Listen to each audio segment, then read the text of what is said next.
नमस्कार दोस्तों, कैसे हैं आप लोग। देखिए, ये हमारा मैथ्स फाउंडेशन या आप एसएससी फाउंडेशन, दोनों में मैथ सेम ही चल रहा है अपना। तो ये नया बैच आज से शुरू हो रहा है हमारा। ठीक है, एक दो क्लासेस आपकी हो चुकी होगी जीके वगैरह की, और जीके की हाँ 2 क्लास हो चुकी है आपकी। साइंस की बची हुई है। पवन सर अभी 24 तारीख तक अभी छुट्टी पर रहेंगे। पवन सर भी आ जाएंगे फिर 3-4 दिन के बाद, तो आपकी रीजनिंग की क्लास भी शुरू हो जाएगी रेगुलर। मैथ्स के बारे में मैं बता दूं आपको। ठीक है, अपन का क्या क्या पढ़ने वाले हैं इसमें मैं आपको बता देता हूं। देखिए, सबसे पहले तो मैं एसएससी में जितनी भी एग्ज़ाम हुई है ना, उनके बेसिक से लेके तगड़े लेवल के बिल्कुल, और जो एसएससी में नहीं भी आए हैं, तो व्यापम के एग्ज़ाम में आए हैं तगड़े क्वेश्चन, सारे बहुत अच्छे हाई लेवल तक के पढ़ाऊंगा। ठीक है ना। और 2023 तक की एग्ज़ाम के क्वेश्चंस करवाऊंगा, है ना। जो अभी 2-3 महीने पहले भी जो एग्ज़ाम हो चुकी होगी वो अप टू डेट कंटेंट होगा, बिल्कुल हाई लेवल का, शानदार। ठीक। दूसरी बात यह है कि समय लगेगा, है ना। मैं आपको बोल देता हूँ, समय लगेगा, पेशेंस बनाए रखना है। ठीक है, और कोई भी टॉपिक में जल्दबाजी नहीं करना है। रोज रोज मैसेज नहीं करना है कब खत्म होगा, अगले टॉपिक पे कब जाएंगे। जब खत्म होगा अपने आप चले जाएंगे। ठीक, आज ही बात कर लेता हूँ, फिर आज से बात करना कम कर दूंगा या बंद ही कर दूंगा। ठीक। चलिए, तीसरी चीज ये है कि आपको डाउट आएगा ही नहीं। डाउट की चिंता करना ही नहीं है, कुछ भी डाउट नहीं आएगा, बहुत आराम से पढ़ाऊंगा, है ना। समय इसलिए लगेगा। ठीक। डाउट आएगा ही नहीं, तो किसी के मन में प्रश्न अगर हो भी सही आप में से, डाउट आएगा तो कहाँ पूछेंगे। तो मैं पूरा कोशिश कर सकता हूँ कि डाउट किसी को ना बचे। ठीक, इसीलिए क्वांटिटी ऑफ क्वेश्चंस बहुत ज़्यादा रहेगा, है ना। बहुत क्वेश्चंस करवाऊंगा, कभी जीवन में किसी से पढ़ने की जरूरत नहीं पड़ेगी अब आज के बाद। ठीक है, ये फाइनल बैच है आपके जीवन का। एक बार मैथ पढ़ना है, थोड़ा समय लगेगा, लेकिन इतनी डीप में और इतने अच्छे क्वेश्चंस कराऊंगा, इतनी ज़्यादा प्रैक्टिस करवा दूंगा, ना किसी किताब से पढ़ने की ज़रूरत पड़ेगी, ना किसी टीचर से ज़रूरत पड़ेगी। किसी टीचर से पढ़ने की ज़रूरत पड़ भी गई ना, वहाँ जाके अगर किसी का कोर्स भी ले लोगे ना, तो बहुत नुकसान हो जाएगा कि यार क्या करा मैंने इसका कोर्स लेके, कुछ नहीं दिया इसने। तो इतना कंटेंट मैं आपको दूंगा। व्यापम के सब बढ़िया क्वेश्चंस, एसएससी के सब बढ़िया क्वेश्चन, सब कुछ पढ़ेंगे। तो बिल्कुल जीरो से अब हम शुरुआत करते हैं अपनी क्लास की। ठीक, पहला टॉपिक हम पढ़ रहे हैं रेशो एंड प्रपोर्शन। ठीक, चलिए, रेशो और प्रपोर्शन यानी कि अनुपात और समानुपात, है ना। देखिए, मैं आपको एक चीज़ और बता देता हूँ। कल मेरी छुट्टी रहेगी, मैं आपको थोड़ा सा माफ़ी मांग लेता हूँ हाथ जोड़ के। अभी ना 24 तारीख तक थोड़ा सा फैमिली में फंक्शंस वगैरह हैं। फंक्शंस मतलब अच्छे फंक्शंस नहीं है, किसी की डेथ हो गई है, तो वहाँ पे आना जाना अभी लगा रह रहा है हमारा। और हमने ना ये बेच अनाउंसमेंट कर दिया था और उसके बाद डेथ हुई है। अगर ऐसा कुछ होता तो हम 2-4 दिन के बाद ही ये बेच अनाउंसमेंट करते, पर अब हो गया तो हो गया, है ना। अचानक डेथ हो गई, तो पवन सर इसीलिए अभी छुट्टी पे है बहुत दिनों से, और मैं यहाँ पे पूरा काम देख रहा हूँ। तो कल मेरी भी छुट्टी रहेगी। ठीक है, तो आप थोड़ा सा पेशेंस रखना। 24 तारीख के बाद या 25 तारीख से आप समझ लीजिए कि 25 से आपकी सारी क्लासेस रेगुलर चलने लगेगी। ठीक है, तो अभी कुछ क्लासेस ना भी चलें तो घबराने की जरूरत नहीं है ना, कि क्लास नहीं हो रही है, ये नहीं हो रहा, वो नहीं हो रहा। मैं आपको पहले से ही क्लियर कर देता हूँ कि 2-4 दिन तक आपकी जितनी क्लास हो आप मैनेज कर लेना। ठीक, चलिए, देखिए रेशो क्या होता है। रेशो की डेफिनेशन पे नहीं जाना है। रेशो कुल मिलाकर के किसी भी चीज को बांटने का एक जरिया है। जैसे मैंने कहा ये एक रोटी है, ठीक है, ये एक रोटी है। अगर मैंने कहा कि इतना सा टुकड़ा, है ना, ये इतना सा टुकड़ा बड़े बेटे को मिला है ना, तो ये इतना सा टुकड़े छोटे बेटे को मिला है, और ये इतना सा टुकड़ा जो मझला बच्चा है बीच वाला उसको मिला है ना। तो मैं परसेंटेज में शो कर सकता हूँ इसको, कि बड़े बेटे को हो सकता है 60% मिले, छोटे बच्चे को 20% मिले, और इसको भी हो सकता है 25% मिल जाए, है ना। कुछ भी हो सकता है ना भाई। इसको 15% मिले, है ना, ऐसा हो सकता है। तो ये जो है ना रेशो, खाली एक हिस्सा बांटने का एक जरिया है और कुछ नहीं है। किसी भी चीज़ को आप किस भाग में बांट रहे हो वही रेशो है ना। जैसे मैंने कहा आपके पास अगर 100 रुपए है ना, 100 रुपए है, और मान लीजिए 2 लोग हैं ए और बी, है ना, तो आपको उनको 3:2 में बांटना है। तो इसका मतलब ये होता है कि 100 रुपये में से, भाई यहाँ टोटल कितना हिस्सा है 5, तो इसका मतलब है कि इस ए को मिलेगा टोटल 5 में से 3 हिस्सा, और इस बी को मिलेगा टोटल 5 में से 2 हिस्सा। तो खाली रेशो कुछ नहीं है, बांटने का एक जरिया है, बांटने का एक तरीका है। तो किसी भी अनुपात में बांट सकते हो, वो अनुपात के प्रकार भी हम बहुत सारे पढ़ेंगे, ठीक। ये रेशो है बस, और कुछ नहीं है, ठीक। एक होता है समानुपात, है ना, देखिए इसको बोलते हैं रेशो, है ना, इसको बोलते हैं समानुपात यानी कि प्रपोर्शन, प्रपोर्शन, है ना। इसके नाम से ही स्पष्ट है कि ये क्या है, समान अनुपात में बांटने का एक जरिया, है ना, समान अनुपात में बांटने का एक जरिया। जैसे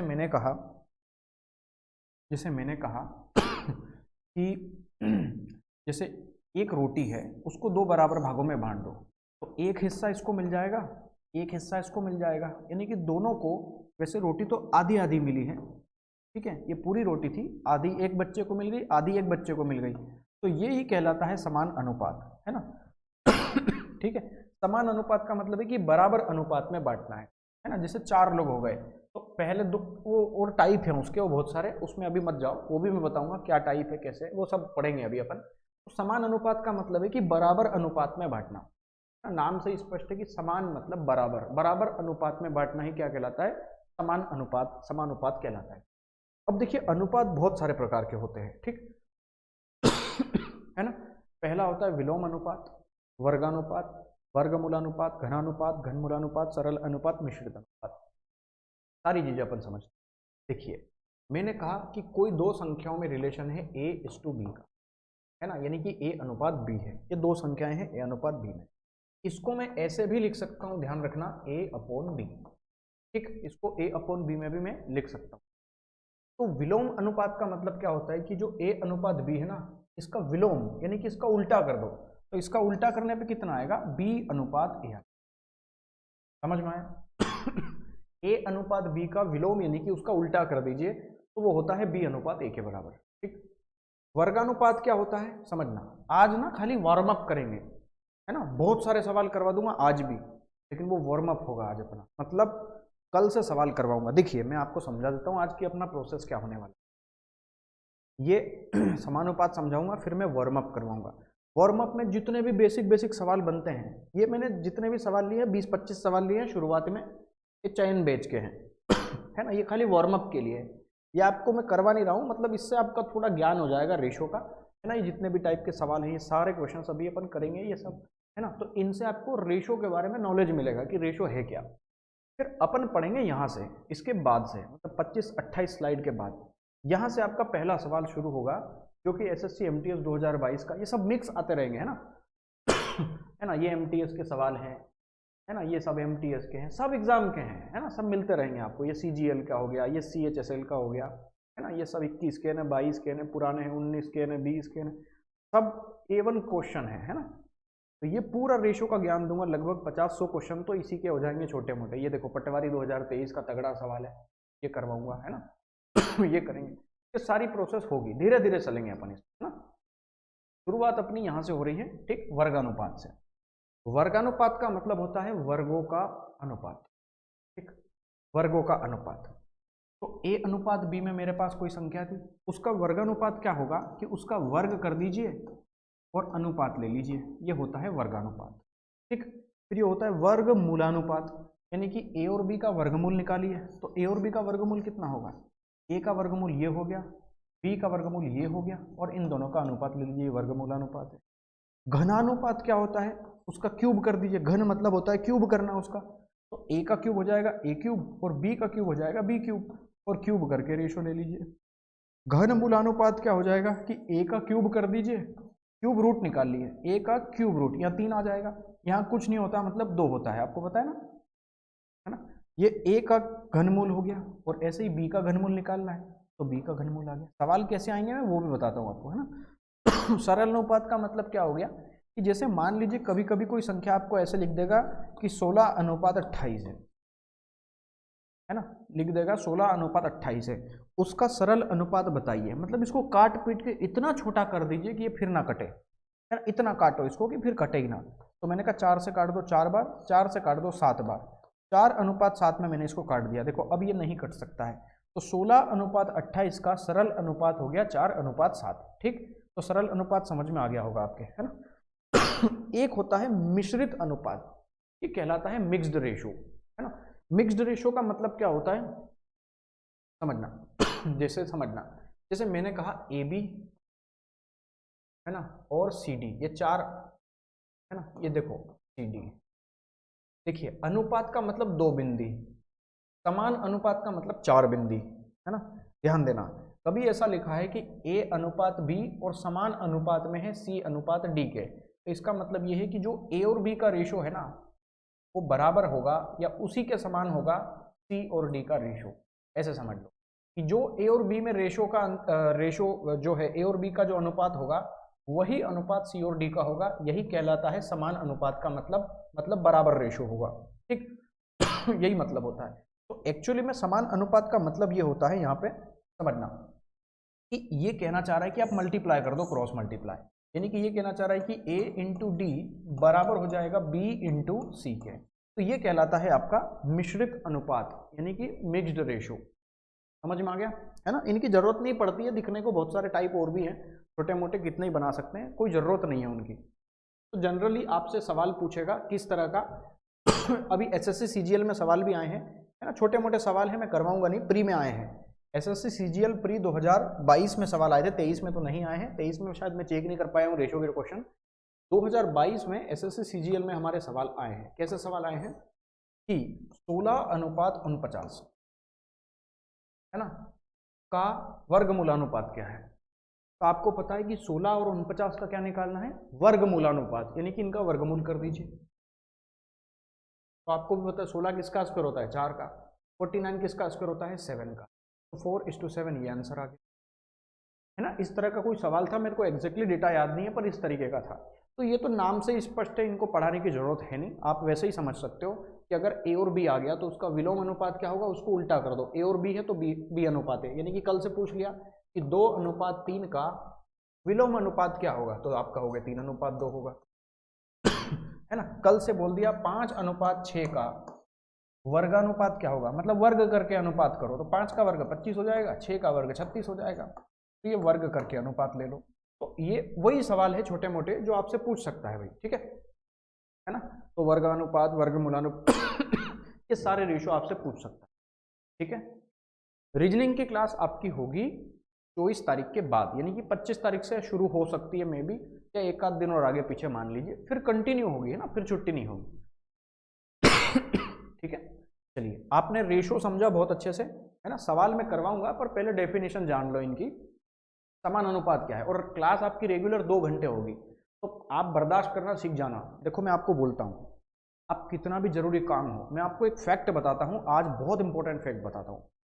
स्टूडेंट क्या होता है, मैं पहले ही क्लियर कर देता हूँ। जब आप बहुत सारी चीज़ पढ़ोगे जो यहाँ अपन पढ़ने वाले हैं, कुछ चीज़ें समझ में तुरंत की तुरंत नहीं आई, तो लोड मत लेना। यहाँ पे ना बहुत सारे लोग, एक ऐसा मुकाम आता है कि जहाँ जाके विद्यार्थी सोचता है अरे यार ये तो बहुत ज़्यादा लेवल हो रहा है। लेवल ज़्यादा नहीं है कुछ भी। मैं आपको एक फैक्ट बताऊंगा, आपको ये आपको ये 1 से 2 महीने में पता चल जाएगा। कोई लेवल कुछ नहीं होता है, बस दिमाग के अंदर लेवल होता है। कितना ही खतरनाक खतरनाक क्वेश्चन आप जिनको बोलते हो ना, वो असल में कुछ नहीं होता है, वो बस बेसिक होता है, जिसको हम जानते ही नहीं है, जहाँ तक हम गए नहीं हैं आज तक। कोई सवाल कठिन नहीं होगा, मेरी गारंटी है कि आपको 2 से 4 महीने के बाद इतना परिवर्तन आएगा आपके अंदर, भले आपने मैथ सीखा हुआ, आप 4 महीने के बाद हवा में ही रहोगे बिल्कुल कि यार मेरे को कुछ नहीं आता था और मेरे को आज बहुत कुछ आने लगा है। आज से 4 महीने बाद आप जो एसएससी सीजीएल मेंस दे के आया है उसके लेवल के, उसके टक्कर के स्टूडेंट हो जाओगे आप, मेरी गारंटी है ये, ठीक। घबराना नहीं है। मेरा यही की बात है, क्लास रेगुलर लेना भाई, और 2 घंटे तो मैं कम से कम पढ़ाऊंगा, है ना। 2 घंटे की क्लास रेगुलर लेना है आपको, कीमती समय निकाल के बैठना है रेगुलर। मेरी गारंटी है भारत की किसी भी परीक्षा में आपका मैथ नहीं फंसने वाला है, क्योंकि पहली बार ही मैं बहुत लेवल का हाई फाई पढ़ाऊंगा, अब कोई भी परीक्षा नहीं छूटेगी आपसे, ठीक। और 2 घंटे की क्लास रेगुलर होगी, आदत डाल देना पढ़ने की रोज, किसी की क्लास लो ना लो, मैथ्स की तो जरूर लेना है आपको, ठीक। चलिए, समान अनुपात का मतलब होता है वितत अनुपात। वितत अनुपात का मतलब यही होता है कि जैसे मान लीजिए कल से आ गया 16/64 आ गया, तो क्या ये 1:4 के बराबर है? आप बोलिए 16:64 क्या 1:4 के बराबर है?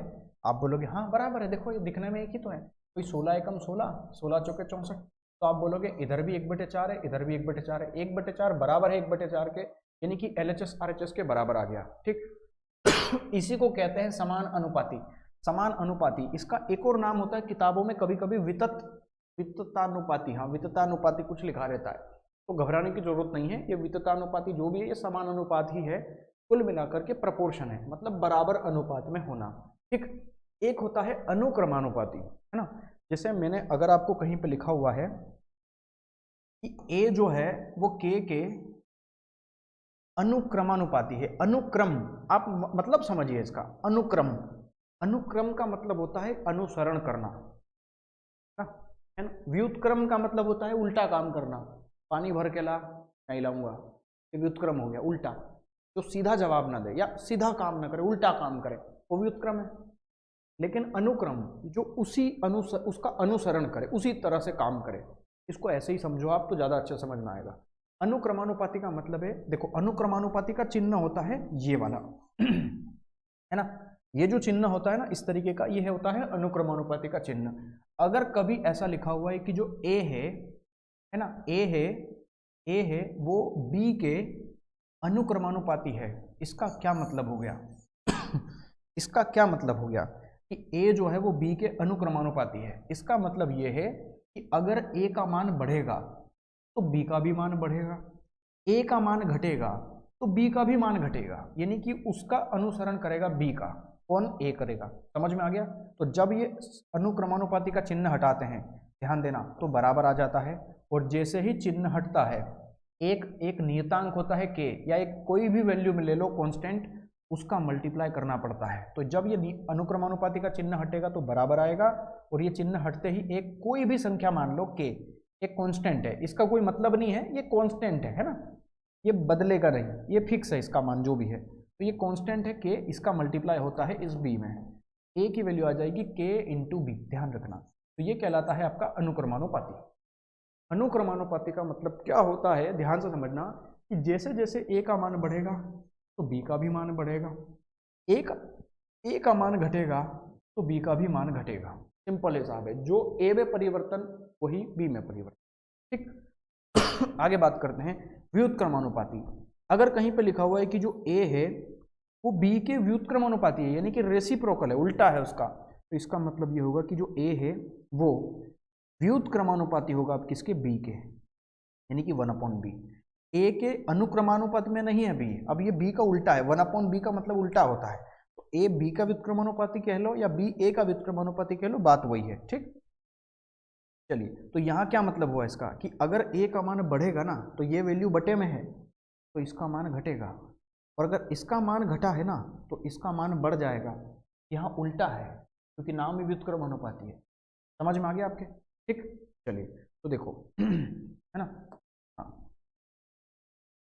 देखो भैया, तो यहाँ पर जो ये अनुक्रमानुपाती का चिन्ह हटाएंगे तो ए बराबर लगेगा, और एक के नियतांक के का मल्टीप्लाई हो जाएगा, तो के बन जा के आ जाएगा, बटे में कितना आएगा? बी आएगा। और यहाँ से अगर मैं अनुक्रमानुपाती यानी कि एक अनुक्रमानुपाती नियतांक, इसको बोलते हैं कांस्टेंट, अगर मैं के की वैल्यू निकालना चाहूँ तो इस ए में बी का मल्टीप्लाई हो जाएगा, के की वैल्यू आ जाएगी ए इंटू बी, तो के की वैल्यू आ गई 1a इंटू बी। तो यहाँ से के की वैल्यू ऐसे निकालेंगे, यहाँ से के की वैल्यू निकालना है तो बी को बटे में फेंक देंगे, ठीक है। समझ में आ गया? हाँ चलिए चलिए, थोड़ा बहुत वार्म अप करवा देता हूँ आपको ताकि थोड़ा शरीर गर्म हो जाए, है ना। उसके बाद अपन रनिंग करेंगे। फटाफट सवाल करते हैं तेजी से। देखिए, पहले 20-25 सवाल करवाऊंगा जो ऑलरेडी मैंने अभी थोड़े समय पहले ही रिसर्च करे थे, बेहतरीन क्वेश्चन थे, वो क्वेश्चंस मैं आपको पढ़ा देता हूँ, थोड़ा बहुत आपको नॉलेज हो जाएगा बेसिक रेशो का। उसके बाद सवाल पे चलते हैं अपन, ठीक। देखिए, अगर लिखा हुआ है 3:5 और ये 4 पॉइंट का मतलब क्या होता है? इसका मतलब होता है समान अनुपात में, यानी कि बराबर, है ना। तो देखिए जो 3/5 है, 3:5 को 3/5 भी लिख सकते हो, एक ही बात है ना। तो जो 3/5 है वो बराबर है 21 बटे कितना, बराबर है 21 बटे कितना, क्वेश्चन मार्क है, मैंने x मान लिया उसकी जगह। ठीक है, तो ध्यान देना, ये कहने का मतलब है कि ये जो अनुपात है वो इस अनुपात के बराबर है। तो अगर ये 3 का 7 गुना दिख रहा है मेरे को, तो ये भी 5 का 7 गुना होगा 35, यानी कि 35 हमारे सवाल का आंसर आ जाएगा। समझ में आ गया, 35 हमारे सवाल का आंसर आ जाएगा, है ना। ध्यान रखना, आप इसका ये देख लीजिए कि ये कितने गुना है, 7 गुना, ये 5 का 7 गुना हो जाएगा कितना, 5 का 7 गुना 35, यानी कि x की वैल्यू जो बनेगी वो 35 बन जाएगी, 35 आंसर आएगा, है ना। ध्यान रखना, दूसरे तरीके से भी कर सकते हो काटा पीटी करके। देखो मैं काटना भी समझा देता हूँ, जैसे ये संख्याएं लिखी हुई है ना, कल से आ जाएगा 3 × 5, है ना, या तो ऐसे लिखो 30 गुणा 16, है ना, बटे में 12 गुना 25 बराबर, यहाँ पे लिख ले 48 गुणा 34, है ना, बटे में आ गया 51 × 12, है ना। तो देखिए काटना सीखिए पहले तो, है ना, काटना सीख लो। बहुत सारे लोगों को कैलकुलेशन करना ही नहीं आती, काटते पीटते कैसे है। तो देखो इस तरीके के 4 रेशो बनेंगे, है ना, ऊपर नीचे। काटने का पहला सिद्धांत है कि तिरछा हमेशा गुणा होगा, ये बात ध्यान रखना, क्रॉस मल्टीप्लाई होता है हमेशा, यानी कि ये 51 × 12 का गुणा हो जाएगा 30 × 16 में, और 12 × 25 का गुणा हो जाएगा 48 × 34 में, मतलब ये तिरछा तो गुणा होगा, ये बात मेरे को पता चल गई, है ना। इसका इन संख्याओं दोनों का गुणा इधर नीचे कर दो, या इन दोनों का गुणा ऊपर कर सकते हो, ऐसे ही इन दोनों संख्याओं का गुणा ऊपर कर दो, या उन दोनों को यहाँ नीचे ले आओ, एक ही बात है ना। तो क्रॉस तो मल्टीप्लाई होगा, पहली बात। दूसरी बात, इधर ऊपर से नीचे आप काट सकते हो, ऊपर से नीचे भी आप काट सकते हो, ऊपर भी काट सकते हो आप, ऐसे, है ना, ऊपर वाली संख्या से ऊपर वाली संख्या काट दो, इधर वाली से इधर वाली, इधर वाली से इधर वाली, ऐसे ही ऊपर से नीचे यहाँ पे भी काट सकते हो, नीचे से ऊपर आप यहाँ पे भी काट सकते हो। ठीक, ऐसे नीचे वाली संख्याओं को भी काट सकते हो आप, कि मैंने सोचा 12 से मैं चाहूँ तो ये 12 काट दूँ तो कट जाएगा, है ना, ये 25 से मैं 50 51 काटना चाहूँ, अगर कट रहा है तो कट जाएगा, समझ में आ गया, तो ऐसे काट सकते हो। तो काटने का सिद्धांत ये है, ठीक है ना। चलो अब देख लेते हैं अपन जरा काटा पीटी करके, काटने में अपन कैसे हैं, देखिएगा।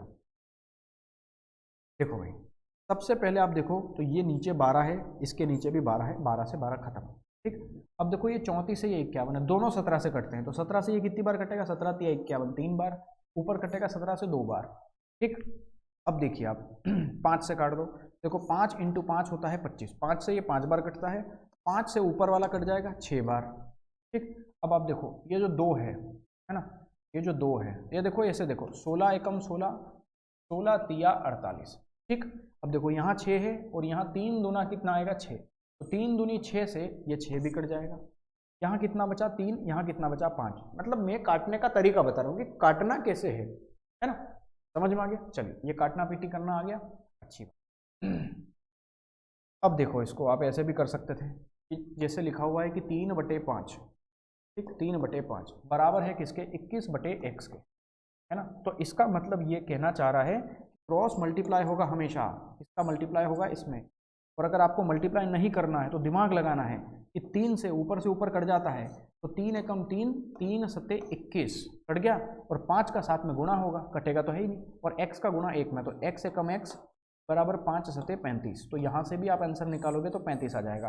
लेकिन आप डायरेक्ट रिलेशन देखो कि जो रेशो इनका है वही रेशो इनका होना चाहिए, यानी कि ऊपर 3 का ये 7 गुना है तो नीचे 5 का मल्टीपल ही होगा, तो जो ऑप्शन 5 से कटे आंसर होगा, 5 से कटने वाला वैसे तो सारे ही ऑप्शन है, पर अगर ऊपर वाला ये 7 गुना है तो नीचे वाला भी 7 गुना होगा, ठीक। ऐसे ही यहाँ देखो, ये देखो 3 × 5 डिवाइड बाई कितना है 5 × 5 बराबर कितना है 21, बटे में कितना आएगा क्वेश्चन मार्क, है ना। अब आप देखिए इधर ऊपर से नीचे कट जाता है, तो ये पॉइंट से ये पॉइंट हटेगा, 5 से काट दो, 5 सत्ते 35, 5 से कटेगा 11 बार। अब आप खुद देखो कि ये 7 का 3 गुना है, तो ये 11 का 3 गुना होगा कि नहीं होगा, बताओ, है 11 का 3 गुना होगा कि नहीं होगा, बिल्कुल, है ना। तो ये 33 हो गया, तो आंसर कितना आ गया 33, ठीक। लेकिन अगर आप चाहो कि क्रॉस मल्टीप्लाई करो तो क्रॉस मल्टीप्लाई भी कर सकते हो आप, है ना, क्रॉस मल्टीप्लाई भी कर सकते हो आप कि 11 का गुणा 21 में कर दो और 7 का गुणा x में कर दो, फिर 7 का भाग दोगे तो 21 3 बार कटेगा, 11 में 3 का गुणा करना 33 आ जाएगा, वो भी एक तरीका है। हाँ, तिरछा नहीं कटता है, तिरछा हमेशा गुणा होता है, क्रॉस हमेशा मल्टीप्लिकेशन होता है। यहाँ तक समझो आप तो अभी, है ना। बस मेरी एक ही रिक्वेस्ट है, वो भी मैं हाथ जोड़ के मांग लेता हूँ, भाई क्लास रोज लेना। किसी दिन अगर छूट जाए ना क्लास तो रो लेना थोड़ा सा कि मैंने अपनी पैरों पे इतनी भयंकर कुल्हाड़ी मारी है। मैं आपका ना देखो नज़रिया बदल दूंगा, मैं आपको सही बोल रहा हूँ। आप ना आज भले ही 2-4 दिन में आपको लगे यार मेरे को समझ में नहीं आ रहा ना, तो थोड़ी एक्स्ट्रा मेहनत करके सीख लेना। एक टॉपिक अगर आपने अच्छे से सीख लिया ना, दूसरे में अपने आप मन लगेगा। और एक बार अगर अच्छे लेवल का पढ़ लिया ना, तो फिर छोटे मोटे सपने ही नहीं देखोगे भाई। CGL है, CHSL है, किसी को बैंकिंग के एग्जाम देना, सारी परीक्षाएं पास कर लोगे आप। मैथ अलग से नहीं पढ़ना पड़ेगा, रीजनिंग अलग से नहीं पढ़ना पड़ेगा। आपको गारंटी दे रहा हूँ, मैथ रीजनिंग की तो हम दोनों भाई गारंटी दे रहे हैं, एक सिंगल नंबर नहीं कटेगा अगर आपने ढंग से पढ़ लिया तो। कोई भी एग्जाम दे लो आप, ढंग से पढ़ना है, बस पूरा अच्छे से पढ़ना है। कोई चीज़ें हम छोड़ेंगे नहीं आपके लिए, है ना। थोड़ा समय जरूर लगेगा, हमें आराम से पढ़ाते हैं, इसलिए मैंने 2 घंटे की क्लास कर दी अब, ताकि आराम से अपन पढ़ेंगे। मटेरियल आपको पूरा देना चाहता हूँ, कमी नहीं रहे अपने। समय ज़्यादा होगा तो चीज़ें ज़्यादा डिलीवर होगी, सीधी बात है। ठीक, चलिए देखिए, यहाँ पे ABC का रेशो दे रखा है हमें, A:B:C है ना। ये रेशो कितना है 1/2, ये रेशो कितना है 1/3, ये रेशो कितना है 1/4। ठीक है ना, ध्यान देना आप बहुत अच्छे से। 1/2, 1/3, 1/4। पहले तो मैं आपको 2 रूल लिखा देता हूँ। ठीक, पहला सिद्धांत है ना, रेशो के साथ कभी वेरिएबल नहीं आता है, ये बात ध्यान रखना। वेरिएबल है ना, यानी कि चर राशि नहीं आती है ना, वेरिएबल नहीं आता है, ये बात ध्यान रखना, पहली बात तो।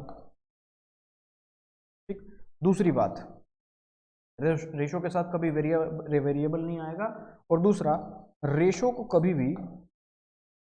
कभी भी बटे में नहीं लिखते हैं, कभी भी बटे में नहीं लिखते हैं, उसको सिंप्लीफाई करके लिखते हैं, यानी कि सरल करके लिखते हैं, ध्यान रखना।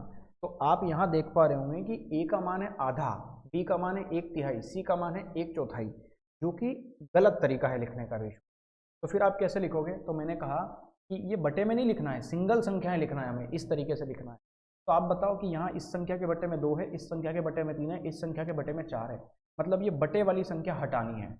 अगर बटे वाली संख्या हट गई तो संख्या आराम से हो जाएगी इस तरीके से, फिर बटे में नहीं रहेगी। मतलब मुझे ये नीचे से 2 भी काटना है, 3 भी काटना है, 4 भी काटना है। तो 2 भी काटना है, 3 भी काटना है, 4 भी काटना है, तो 2, 3, 4 ये तीनों किससे कट जाएगा, एलसीएम से।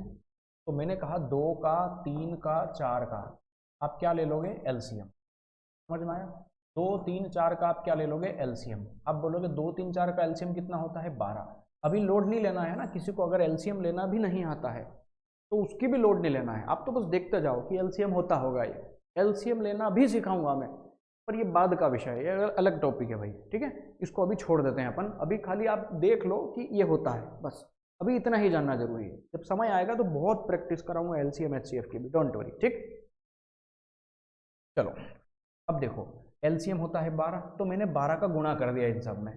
तो 12 का गुणा मैंने यहाँ किया, तो देखो 12 का गुणा किया मैंने 1/2 में, 12 का ही गुणा किया मैंने 1/3 में, है ना, और 12 का ही गुणा किया मैंने 1/4 में। ठीक, 12 का मल्टीप्लाई कर रहा हूँ। तो देखो 2 से 12 कटेगा 6 बार, तो 2 से 12 कट जाएगा, ऊपर से नीचे कटते हैं, अभी बताया। 3 से 12 कटेगा 4 बार, और 4 से 12 कटेगा 3 बार। तो ये 6:4:3 ये अनुपात हो गया हमारा एबीसी का। तो वो बोल रहा था एबीसी का रेशो बताओ, तो ए की वैल्यू 6 है, बी की वैल्यू 4 है, सी की वैल्यू 3 है, 6, 4, 3 ऑप्शन नंबर पहला आंसर आएगा। ठीक है, ये वार्म अप हो रहा है, क्वेश्चन बाद में करवाऊंगा। ठीक, पहले नॉलेज ले लो बेस रेशो का, कि रेशो को सिंप्लीफाई कैसे करते हैं, रेशो क्या क्या होता है, जोड़ना क्या है, घटाना क्या है, मर्ज करना क्या होता है, रेशो को सब बाद में पढ़ेंगे। देखो 4 रेशो आ गए एबीसीडी,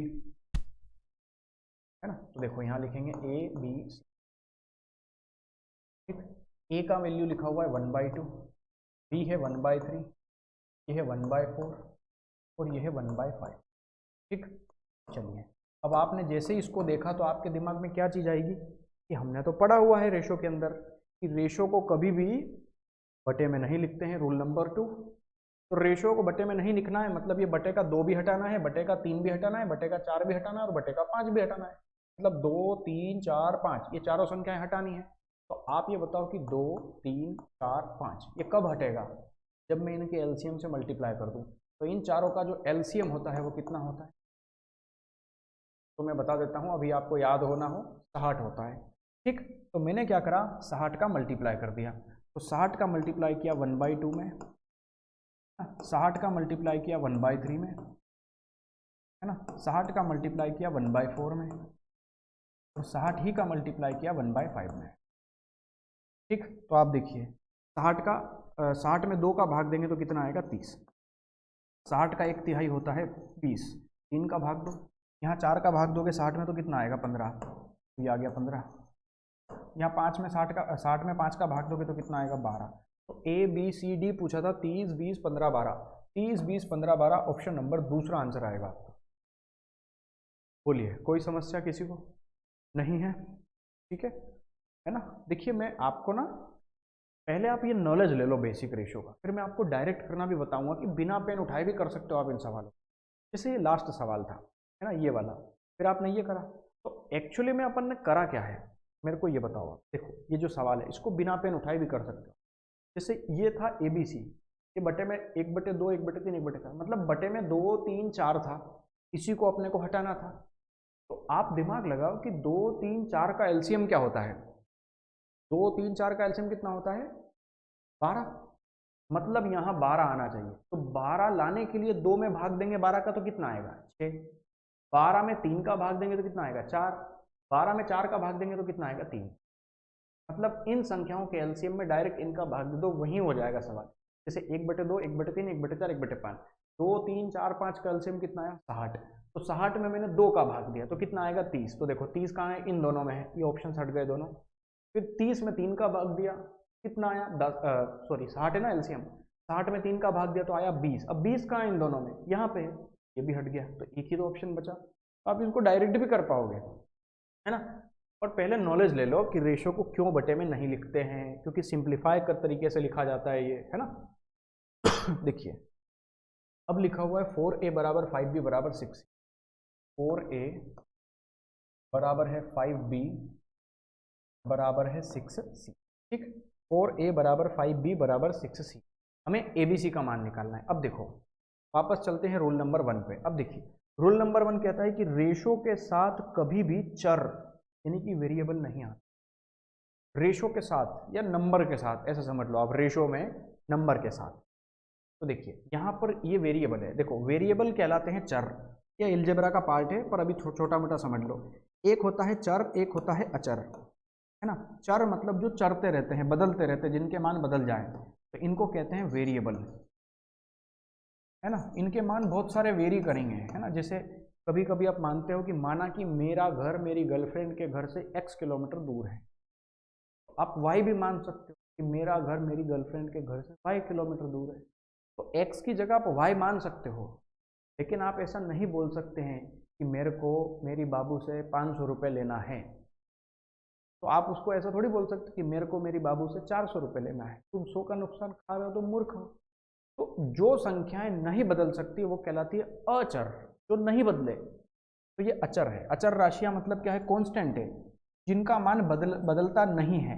जैसे 1 रुपया ही होता है, 2 ही होगा, 3 ही होगा, 4 ही होगा, 5 ही होगा, ये बदल ही नहीं सकते। लेकिन जो चरते रहते हैं, जैसे ये वेरिएबल सारे चरेंगे, X Y Z A B C D, ये कुछ भी वेरिएबल मान लो, ये सारे बदल जाते हैं। ये चर और अचर में डिफरेंस होता है। तो वेरिएबल मतलब चर, मतलब ये ए बी सी क्या है? चर है। और 4, 5, 6 क्या है? अचर है, ये चरेंगे नहीं, है ना। तो देखो रूल नंबर 1 क्या कहता है कि वेरिएबल के साथ कभी भी नंबर नहीं आता। वेरिएबल के साथ कभी भी नंबर नहीं आता, वेरिएबल के साथ कभी भी नंबर नहीं आता। मतलब अब मुझे ये 4 हटाना है, अब मुझे ये 5 हटाना है, क्योंकि वेरिएबल के साथ में आ गया, ये नंबर नहीं आता है कभी। रूल नंबर 1 कहता है इसका रेशियो प्रोपोर्शन। तो ये 4 भी हटाना है, ये 5 भी हटाना है, ये 6 भी हटाना है। तो 4, 5, 6 कब हटेगा? जब इनके एलसीएम से गुणा कर दें कि भाग कर दें। 4, 5, 6 का एलसीएम कितना होता है? 4, 5, 6 का एलसीएम होता है ना, 60 होता है एलसीएम। अब आप मुझे बताओ कि पिछले सवाल में तो हमने मल्टीप्लाई किया था, 60 का, जैसे एलसीएम लिया था और मल्टीप्लाई किया था। मल्टीप्लाई इसलिए किया था ताकि 2 से कट जाए, है ना। लेकिन अगर यहाँ पे भी मल्टीप्लाई कर दिया ना आपने 60 का, तो 60 चौके 240 ए आ जाएगा, ये 60 पंजे 300 बी आ जाएगा ये, और 60 छंग कितना आएगा 360 सी आ जाएगा ये। अब फिर इनको हटाना पड़ेगा अपने को। तो अल्टीमेटली अपने को ये करना है कि इनमें मल्टीप्लाई ना करके अपन इस 60 का भाग दे देते हैं तीनों में। तो मैंने कहा 4A में भी 60 का भाग दे दो, 5B में भी 60 का भाग दे दो, और 6C में भी 60 का भाग दे दो। ठीक, तो आप कहोगे कि 4 से 60 कटेगा 15 बार, तो A के बटे में कितना आ गया 15, 5 से 60 कटेगा 12 बार, तो B की वैल्यू आ गई 12, और C 6 से 60 कटेगा 10 बार, तो C की वैल्यू आ गई 10। तो अगर आपसे पूछे कि ABC की वैल्यू कितनी होगी, तो A का मान 15 आएगा, B का मान 12 आएगा, C का मान 10 आएगा। हमें ABC का रेशो पूछे, तो अगर आपसे पूछ ले कि A/B/C कितना होगा, तो यही A का मान है, ध्यान रखना, यही B का मान है और यही C का मान होता है, यानी कि 15, 12, 10, यही आपके सवाल का उत्तर भी हो जाएगा, 15, 12, 10।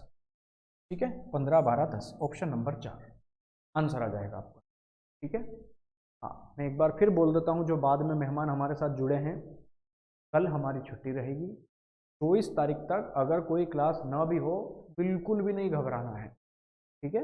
और फंक्शन है घर में थोड़ा, तो कभी छुट्टी हो सकती है, कभी कोई क्लास ना भी हो, चिंता नहीं करनी है, ठीक है। 24 तारीख 25 तारीख से आपकी क्लासेस रेगुलर सारी चलने लग जाएगी भाई, ठीक है। देखिए, अब ये है 2a/3। अब देखिए ये लिखा हुआ है 2a/3, है ना, बराबर कितना है 3b/2, बराबर कितना है c/4। ठीक है भाई। अब देखिए यहाँ पूछा है ABC का मान बताओ। देखो मैंने क्या बोला था, वेरिएबल के साथ नंबर नहीं आना चाहिए, वेरिएबल के साथ नंबर नहीं आना चाहिए। यहाँ तो नंबर है ही नहीं, अच्छी बात है।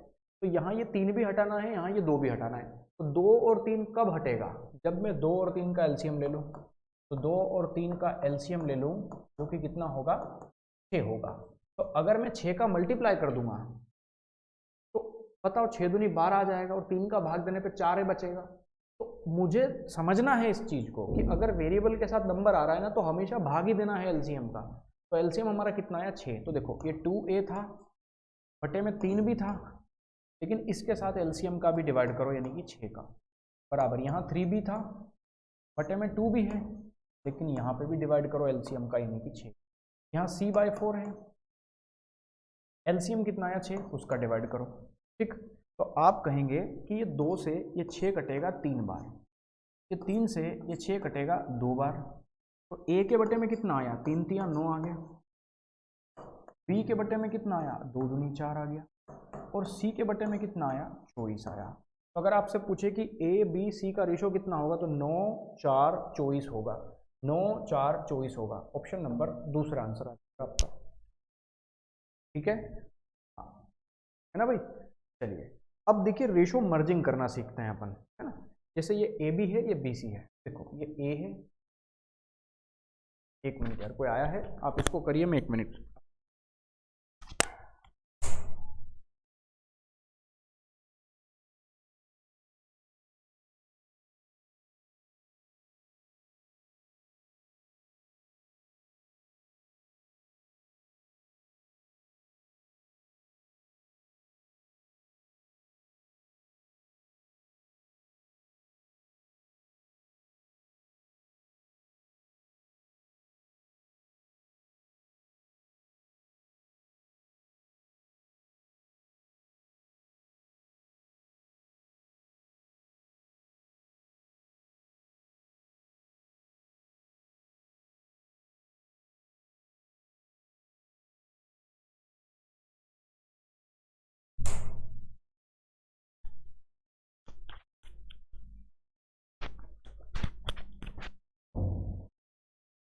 ठीक है भाई, चलिए देखो AB और ये C ले लो, ABC रेशो कितना है A और B का 2:3 में है।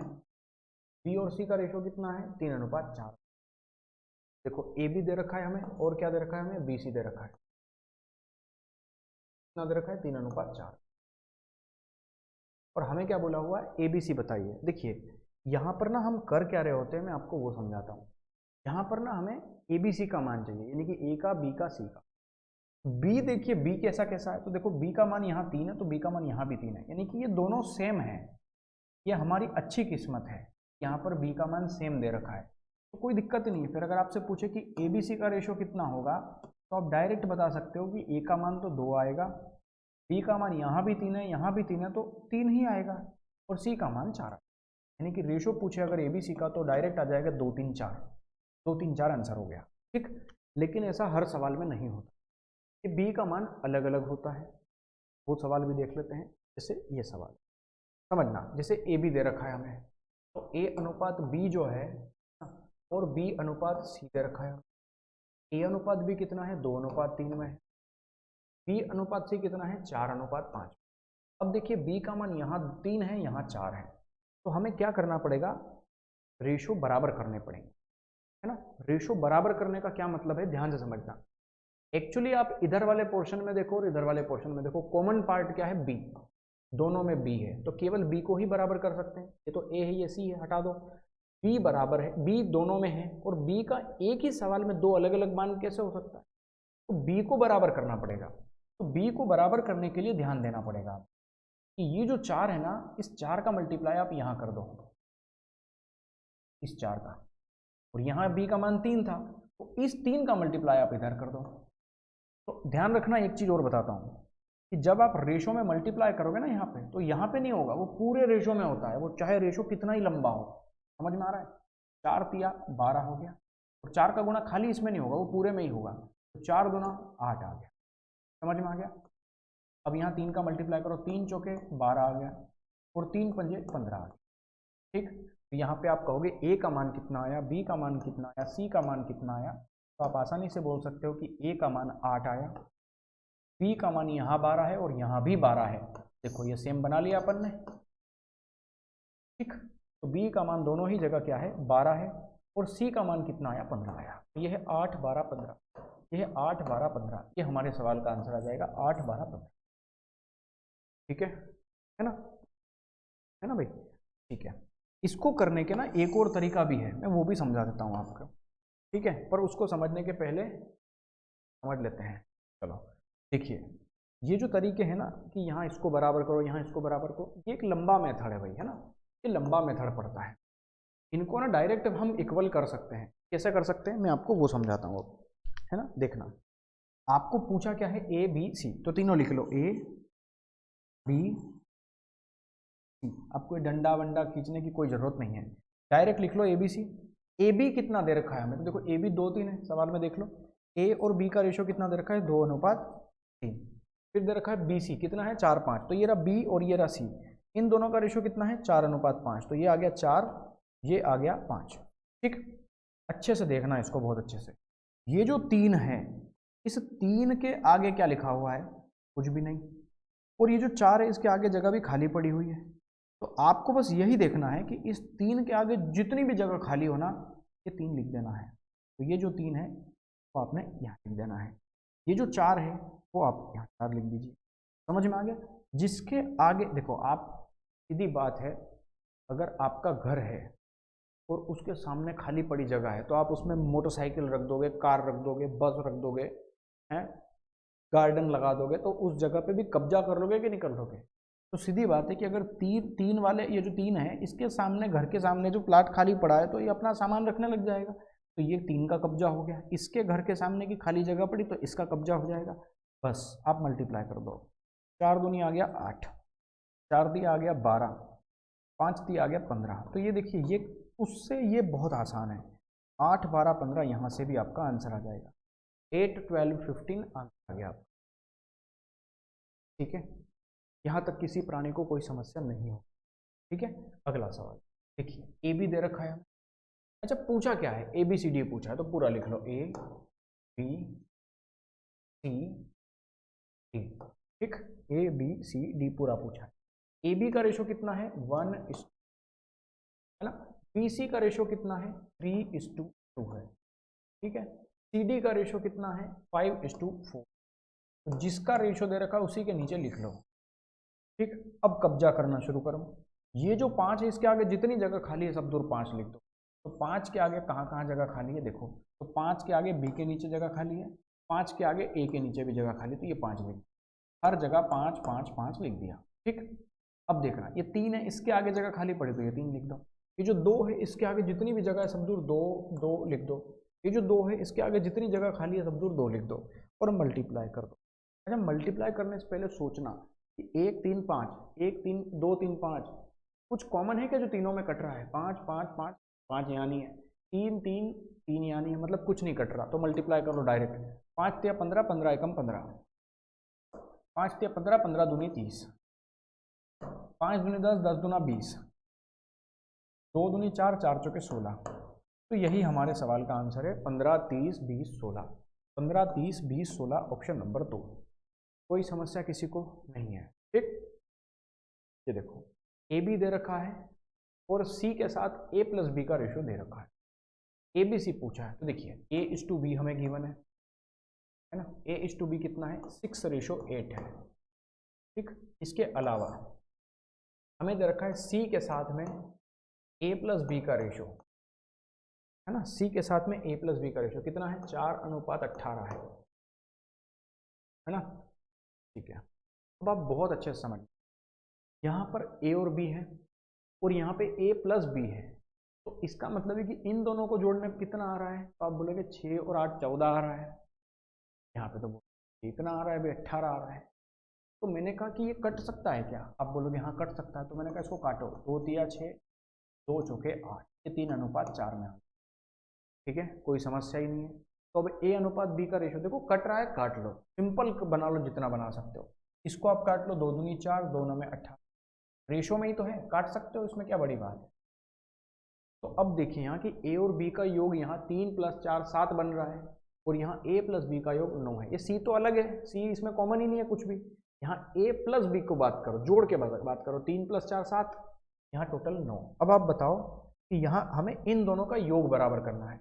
यहाँ A और B को जोड़ने पे टोटल कितना बन रहा है 7 बन रहा है, यहाँ A और B को जोड़ने पे टोटल 9 बन रहा है। तो देखो इस 9 का गुणा मैं इधर कर दूंगा और यहाँ इन दोनों का योग कितना है 7 है, तो 7 का गुणा मैं यहाँ कर दूँ। समझ में आ रहा है? ठीक, देखो 9 चौके 36 आ गया, 9 तिया 27 आ गया है ना, 7 दूना 14 आ गया और 9 सत्ते 63 आ गया, 63 आ गया। ठीक है, समझ में आ गया? आप मुझे बताओ A का मान 27 आ गया जो कि ऑप्शन में भी है, B का मान 36 आ गया जो कि ऑप्शन में भी है और C का मान 14 है। तो आपसे पूछा है A:B:C बताइए, तो A:B:C, A का मान आया 27, B का मान आया 36, C का मान आया 14, 27:36:14, ये आपके सवाल का आंसर आ जाएगा, ऑप्शन नंबर दूसरा आंसर। बोलिए कोई समस्या है किसी? यहाँ A प्लस बी का मर्ज करके डायरेक्ट दिया हुआ है, यहाँ A और B अलग अलग था, मैंने इनको जितना काटा ये जब तक कट सकते थे। रेशो का यही फायदा है, जितना कट सकता है काटिए आप, बिल्कुल छोटी सी संख्या बना लीजिए, रेशो में बिल्कुल सिंप्लीफाई कर लो और फिर आप देख लो कि यहाँ टोटल योग A और B का कितना है, 3 + 4 7 है और यहाँ दोनों का योग कितना है, A प्लस बी का 9 है। ये दोनों अलग अलग था 7 और 9, तो मैंने 9 का गुणा इधर कर दिया और 7 का गुणा इधर कर दिया। 7 दूनी 14, 7 9 63 और 9 चौके 36, 9 तिया 27, A का मान 27, B का मान 36 और C का मान 14। ठीक है, अब देखिए यहाँ पे समझिए, देखो हमें दे रखा है A प्लस बी है ना और B प्लस C, ठीक, और C प्लस A, इनका रेशो कितना है 4:7:9, 4:7:9 हमें गिवन है। ठीक, 4:7:9 में हमें गिवन है। ठीक, चलिए अब आप देखिए जरा कि ये A और B को जोड़ने पे आया है 4, B और C को जोड़ने पे आया है 7, C और A को जोड़ने पे आया है 9। ये अनुपातिक योग है, ध्यान से समझना। जब अनुपात में जोड़ना पड़े तो उसको कहते हैं अनुपातिक योग। ये भी संख्याएं अनुपात में है तो यहाँ पे भी अनुपातिक योग आएगा, संख्यात्मक योग नहीं है। संख्याओं को जोड़ना अलग होता है, अनुपात को जोड़ना अलग होता है, धीरे धीरे समझ में आएगा आपके। तो इनका अनुपातिक योग कितना होगा, A में A जोड़ेंगे 2A, B में B जोड़ेंगे 2B, C में C जोड़ेंगे 2C, ये सब जोड़ लीजिए आप। तो LHS मतलब लेफ्ट हैंड साइड, बायां पक्ष और दायां पक्ष बराबर के, इधर लेफ्ट हैंड साइड है और ये राइट हैंड है तो राइट हैंड साइड है। इधर वाली संख्या को जोड़ो, इधर वाले पूरे को जोड़ो, तो देखो इन सबको जोड़ लो, तो a प्लस बी में जोड़ लिया b प्लस सी, इसमें जोड़ लिया c प्लस ए, ये देखो तीनों जोड़ दिए मैंने, है ना, बराबर इधर कितना आ गया 4 प्लस 7 प्लस 9, ठीक, तो 7 4 11 और 9 20, और यहाँ a भी 2 बार है, b भी 2 बार है, c भी 2 बार है, यानी कि 2 बार a है प्लस 2 बार b है प्लस 2 बार c है, ठीक। मैंने तीनों में से 2 कॉमन निकाल लिया, मतलब 2 बाहर निकाल लिया, तो अंदर क्या बचेगा a प्लस बी प्लस सी बराबर कितना आ गया 20 के, ठीक। अब आप देखो जरा कि 2 बार a प्लस बी प्लस सी जोड़ने पे आया 20, तो 2 से ये 20 कटेगा कितनी बार 10 बार, तो मैं कह सकता हूँ a प्लस बी प्लस सी बराबर आ गया किसके 10 के, समझ में आ गया, ठीक। a प्लस बी प्लस सी बराबर 10 आ गया, मतलब तीनों संख्याओं को जोड़ने पे 10 आता है, ठीक, ये बात मेरे को पता चल गई। और ये कौन सा योग है, ये है अनुपातिक योग, संख्यात्मक योग नहीं है, समझ में आ गया। तो ये अनुपात में संख्याएं a b c को जोड़ा तो 10 आया, ठीक। अब आप यहाँ देखो कि अनुपात में a और b को जोड़ने पे कितना आया था 4, तो अगर इन दोनों को जोड़ने पे 4 आ रहा है तो c का मान कितना होगा फिर 6 होगा, क्योंकि 4 प्लस 6 करोगे तो 10 आएगा, तो c का मान यहाँ से कितना आ गया 6 आ गया, समझ में आया, कोई दिक्कत ही नहीं है, बहुत अच्छे से समझ में आ गया, है ना। c का मान मैंने 6 निकाल लिया। फिर मैं देखूंगा कि ये बोल रहा है b प्लस सी को जोड़ने पे 7 आ रहा है, यानी कि b और c इन दोनों को जोड़ने पे कितना आया 7 आया, तो 7 में कितना जोड़ें कि 10 आए, तो आप बोलोगे 7 में 3 जोड़ोगे, तो 7 में 3 जोड़ोगे तो 10 आएगा, मतलब a का मान 3 आ गया, तो a का मान 3 आ गया, समझ में आया, बिल्कुल आया, क्यों नहीं आया है। फिर देखो तीनों का जोड़ने पे 10 आता है, उसमें से c प्लस ए, c और a को जोड़ने पे कितना आता है 9, तो c और a को जोड़ने पे कितना आता है 9, तो अगर इन दोनों का योग 9 है तो इसका योग कितना बचा, b का मान 1 बचा, क्योंकि 9 में 1 जोड़ोगे तो 10 आएगा, तो b की वैल्यू कितनी आ गई 1, कोई दिक्कत नहीं है, ठीक, अच्छी बात है। तो फिर abc की वैल्यू आ चुकी है, तो हमें a और b पूछा है खाली, तो a/b कितना हो जाएगा, अब बोलोगे a का मान कितना है 3, b का मान कितना है 1, 3:1 हमारे सवाल का उत्तर आ गया।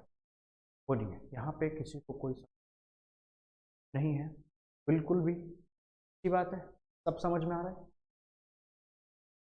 आगे बात करते हैं, देखिए a plus B plus C C plus A हमें दे रखा है, बहुत अच्छे से समझ, a प्लस बी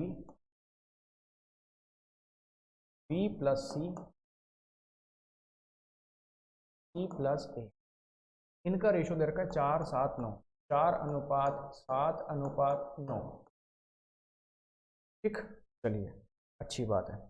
अब देखिए ये बोल रहा है कि तीनों को जोड़ने पे 70 आ रहा है, तो ये जो है ना ये संख्यात्मक योग दे रखा है, जो कि प्रश्न में अलग से ही दे रखा है, हम यहाँ जोड़ेंगे ना तो अलग मामला आएगा, वो भी मैं समझाता हूँ, प्रश्न को अभी मत पढ़ो, इतना दे रखा है ना बस इसको हल करो। देखिए तो मैंने LHS को भी जोड़ा, RHS को भी जोड़ा, तो मैंने इधर सबको जोड़ा, तो मुझे पता है a भी 2 बार है, b भी 2 बार है, c भी 2 बार है, तो जब मैंने इनको जोड़ा तो डायरेक्ट ये स्टेप बनी थी twice of a plus B plus C, मैं डायरेक्ट लिख सकता हूँ ना, हर बार क्या लिखने की जरूरत है, तो मैं इन सबको जोड़ने पे क्या लिख सकता हूँ 2 बार a b plus b c, है ना, नहीं 2 बार a प्लस b प्लस सी, ये किया था मैंने, और इधर कितना आया था 7 4 11 और 9 20, तो ये 20 आया, ठीक। तो आप बताइए 2 से ये 20 कटा था 10 बार, मतलब a प्लस बी प्लस सी का मान कितना आया था 10 आया था। अब बहुत अच्छे से समझना,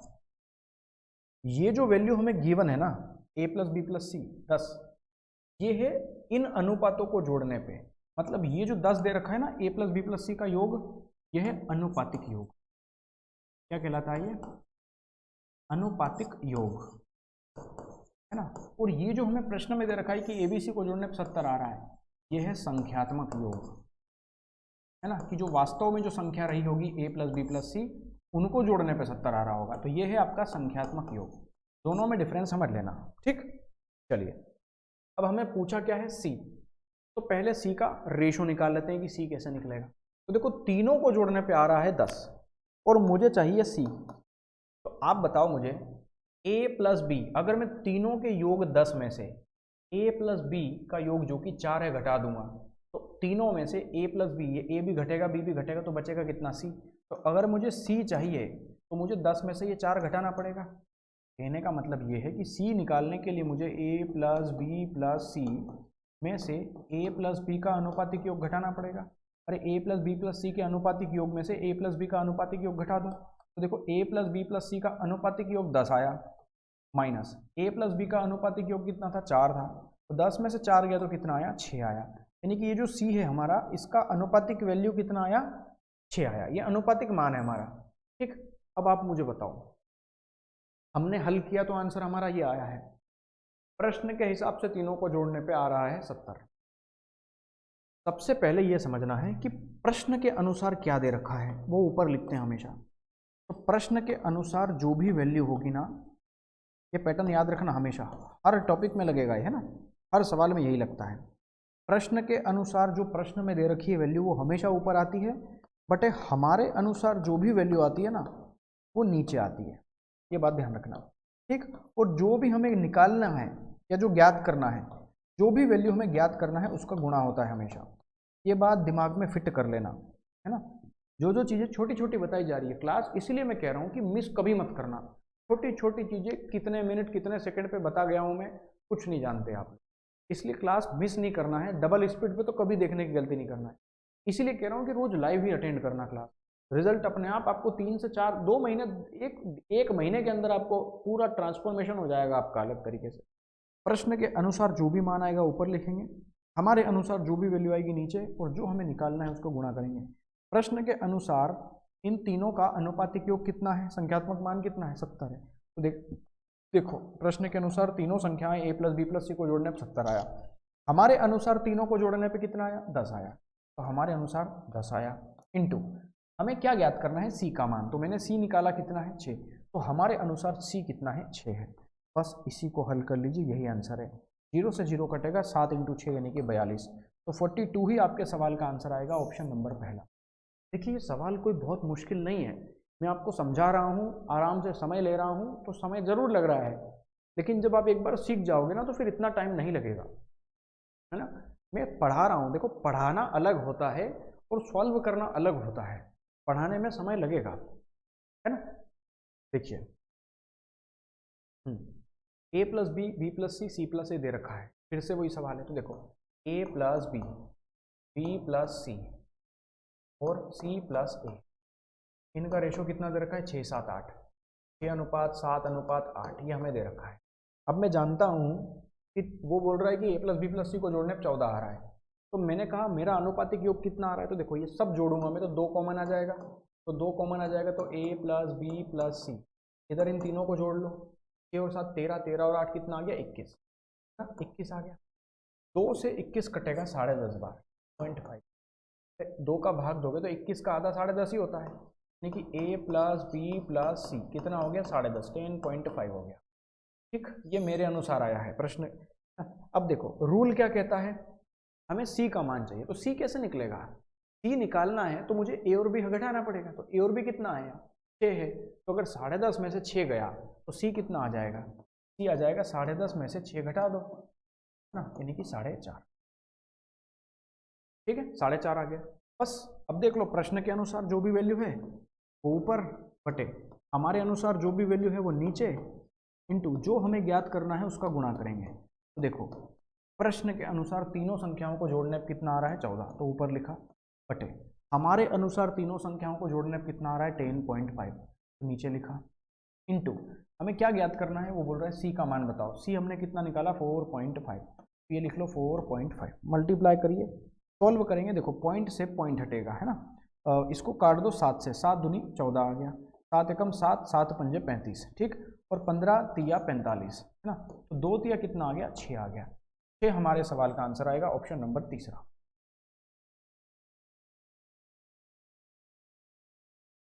है ना। कोई समस्या नहीं है ना, बिल्कुल सिंपल है, कोई समस्या वाली बात तो है ही नहीं किसी के, है ना। चलिए ये देखिए कितने हैं भाई वार्म अप, और आपका अभी तो 4 5 6 सवाल और हैं। आज वार्म अप ही कराएंगे अपन, ठीक है। बाकी असली सवाल असली क्लास तो कल से शुरू होगी आपकी, ठीक। तो नॉलेज ले लो पूरा रेशो का एक अच्छे से। देखो a plus B plus C दे रखा है, b plus C plus D दे रखा है, c plus D plus A दे रखा है, d plus A plus B दे रखा है, तो ये सब रेशो दे रखा है, ABCD पूछे। देखो a plus B plus C है ना, b plus C plus D, फिर C D A, C plus D plus A और D plus A plus B. ये रेशो हमें क्या दे रखा है, 12 14 16 18, 12 14 16 और 18 ये हमें दे रखा है ना। अब मैंने कहा LHS जोड़ लो, RHS जोड़ लो। देखो ए एक बार है, एक बार है, एक बार है, ए 3 बार है, तो 3 बार ए आएगा, 3 बार बी आएगा, 3 बार सी आएगा, 3 बार डी आएगा, 3 बार आएगा A plus B plus C plus D. ये आप डायरेक्ट कर सकते हो। अब आप इधर जोड़ लो। देखो मैंने कहा, देखो एवरेज 15 आएगा, सब में 2 2 का अंतर है, गौर से देखो 2 2 2 2, एवरेज कितना आएगा 15 और संख्याएं कितनी है 4, तो एवरेज आ गया 15 चौके 60, इनका योग आएगा 60। आप जोड़ के देख लीजिए। देखो समझ में नहीं आया होगा किसी के, है ना, तो ये एवरेज टॉपिक पढ़ने के बाद अपने आप समझ में आ जाएगा कि मैं क्या कर गया है। देखो कुल मिला के संख्याएं कितनी है 4 है। आपको पता है एवरेज क्या होता है, हमेशा बीच की संख्या, बीच की संख्या होती है 15, तो ये बीच की संख्या ही औसत कहलाती है, तो ये आपका औसत है और ये संख्याएं कितनी है 4 है, तो औसत का संख्या में गुणा करते हो तो क्या आता है, योग आता है। समझ में आ गया। नहीं भी आए तो जोड़ लेना चारों संख्याओं को, कोई बड़ा विषय नहीं है। इन सबको जोड़ने पर कितना आ जाएगा 60 आ जाएगा। ठीक, देखो 3 से 60 कटेगा 20 बार, है ना, इनको जोड़ लेना, 8 से 14 और 4 18 और 2 20 का 0, 2 बचा 4 ये और 2 वो 6, 60 आ जाएगा इनको जोड़ने पे। चलो a plus B plus C plus D की वैल्यू आ गई 20, तो a plus B plus C plus D, इन चारों को जोड़ने पे कितना आएगा 20 आएगा। बहुत अच्छा सवाल हो गया है। ठीक, अब देखो फटाफट, हमें चाहिए a की वैल्यू, b की वैल्यू, c की वैल्यू, d की वैल्यू। ठीक है ना, ये वैल्यू चाहिए हम चारों की। तो देखो चारों को जोड़ने पे ये अनुपातिक ही हो गए, है ना, चारों को जोड़ने पे 20 आ रहा है। तो देखो ABC, अगर मैं इन तीनों को जोड़ूं तो कितना आ रहा है 12 आ रहा है, तो मैंने कहा 20 में से 12 गया तो बचेगा 8, तो D की वैल्यू कितनी आ गई 8, तो D की जगह मैं 8 रख सकता हूँ क्या, बिल्कुल रख सकता हूँ ना। समझ में आ रहा है क्या, D की वैल्यू हो गई 8, है ना भाई, D की वैल्यू कितनी बन जाएगी 8। ठीक, चारों का जोड़ने पे 20 आ रहा है और 20 में से मैं 14 घटा दूं, 14 मतलब BCD घटा, BCD घटा, तो A की वैल्यू कितनी आ गई, 20 में से 14 गया तो 6 आ गया, यानी कि A की वैल्यू 6 आ गई। ऐसे ही CDA है तो CDA है, तो C घटा D घटा A घटा तो B बचा, B की वैल्यू कितनी आ गई, 20 में से 16 गया तो 4 आ गया। ठीक, अब C बचा, तो देखो चारों 20 में से 18 गया तो 2 बचेगा, ये C की वैल्यू आ जाएगी, क्योंकि चारों को जोड़ने पे 20 आ रहा है। DAB घटेगा, D घटा, B घटा, A घटा, C बचा, C की वैल्यू कितनी आ गई, 20 में से 18 गया 2 आ गया, ये चारों की वैल्यू निकाल ली, 6 4 2 8। तो अगर ये ऑप्शन में दे रखा है तो ठीक है, वरना कभी कभी काट के दे देता है कि 2 से 2 तिया 6, 2 दूनी 4, 2 एकम 2, 2 चौके 8, तो कभी ये रेशो मिल जाएगा, है ना, ध्यान रखना। तो यही आपके सवाल का आंसर आ गया यहाँ पे।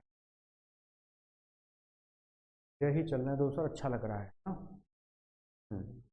ठीक है, कोई इशू नहीं है ना।